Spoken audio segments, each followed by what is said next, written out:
Salam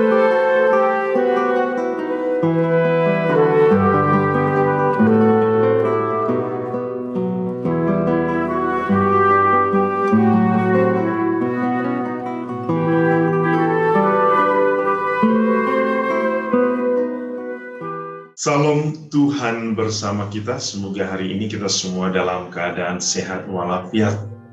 Saudara-saudari, pada hari ini kembali kita dalam renungan harian Santapan Jiwaku.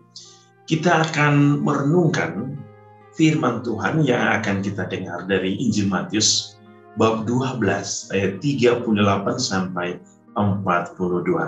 Mari kita bersama-sama mendengarkan firman Tuhan. Inilah Injil suci menurut Matius. Pada waktu itu berkatalah beberapa ahli Taurat dan orang Farisi kepada Yesus, "Guru, kami ingin melihat suatu tanda daripadamu." Tetapi jawabnya kepada mereka, "Angkatan yang jahat dan tidak setia ini menuntut suatu tanda, tetapi kepada mereka tidak akan diberikan tanda selain tanda Nabi Yunus. Sebab seperti Yunus tinggal di dalam perut ikan 3 hari 3 malam, demikian juga Anak Manusia akan tinggal di dalam rahim bumi 3 hari 3 malam. Pada waktu penghakiman, orang-orang Niniwe akan bangkit bersama angkatan ini dan menghukumnya juga. Sebab orang-orang Niniwe itu bertobat setelah mendengarkan pemberitaan Yunus, dan sesungguhnya yang ada di sini lebih daripada Yunus. Pada waktu penghakiman, Ratu dari Selatan itu akan bangkit bersama angkatan ini, dan ia akan menghukumnya juga.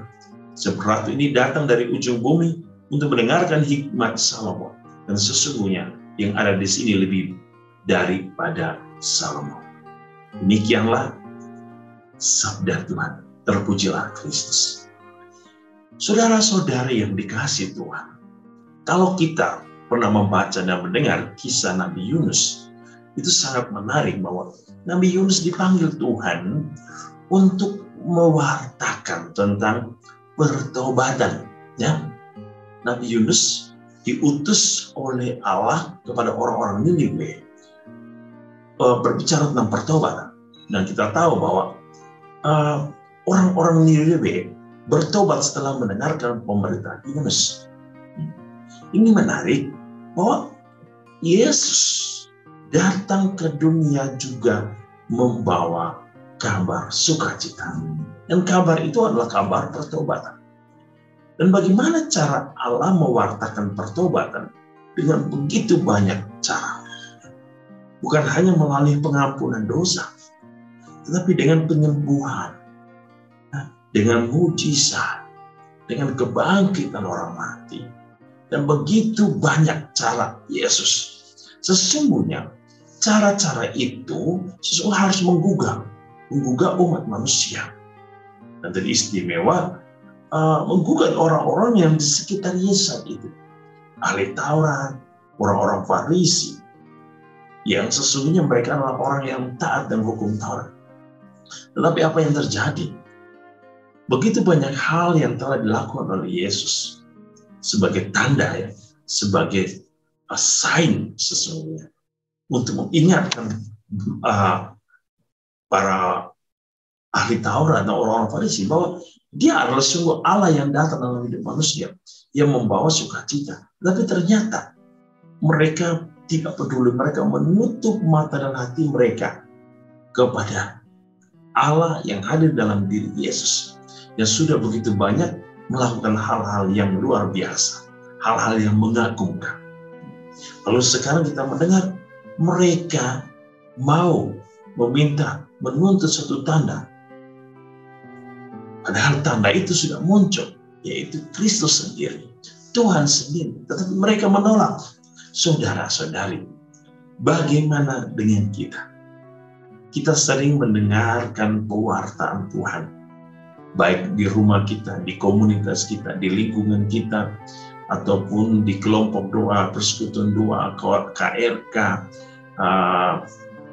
di gereja, di misa, di ibadat, dan begitu banyak. Mungkin juga lewat media sosial, ya, kita mendengar pewartaan Tuhan. Dan ujung-ujung dari pewartaan Tuhan adalah suatu ajakan untuk selalu membawa hidup kita kepada kesatuan dengan Allah.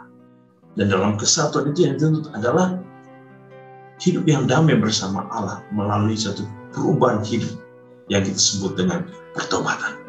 Karena pertobatan membawa manusia kepada keselamatan. Lalu apakah kita sungguh mendengarkan suara Tuhan?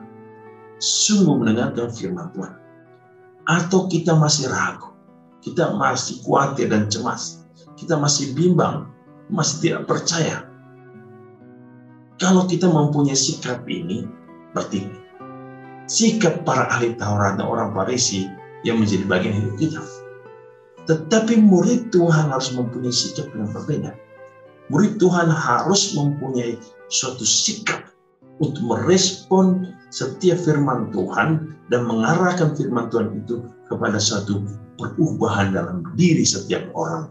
Itulah hal yang penting dari firman Tuhan.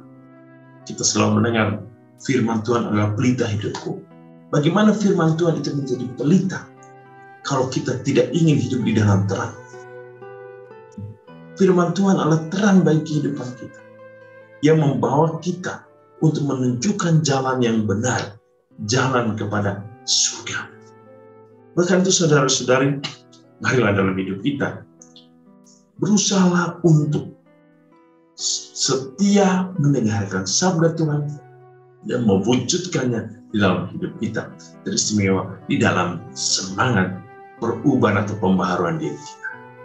Tuhan Yesus hari ini memberkati kita, melindungi kita, menjaga kita dalam seluruh hidup dan karya kita dengan berkat-Nya yang berlimpah. Dalam nama Bapa dan Putra dan Roh Kudus. Amin.